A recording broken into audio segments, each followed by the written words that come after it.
The iPhone 17 Air is expected to launch alongside the iPhone 17 and 17 Pro models, replacing the Plus model. The speculations are that the upcoming series will launch in September 2025.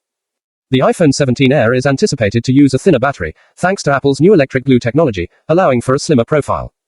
This new battery tech will help reduce the iPhone 17 Air's weight and thickness, creating a more comfortable, lightweight device, making it the slimmest iPhone so far. This also corroborates some reports that suggest the iPhone 17 Air might not even come with a SIM tray.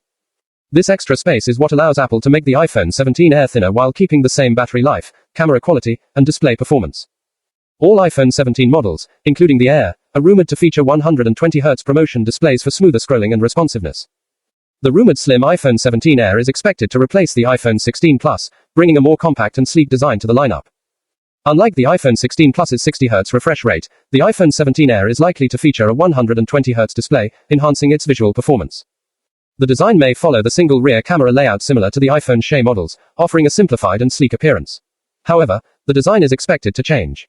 Performance-wise, the iPhone 17 Air could come with an upgraded chipset, making it more powerful than its predecessor, the iPhone 16 Plus. The iPhone 17 Air is expected to cost just like the Plus variants and lower than the Pro models. That's all for today. Until next time, techies, stay curious, stay informed, subscribe my channel. Bye for now.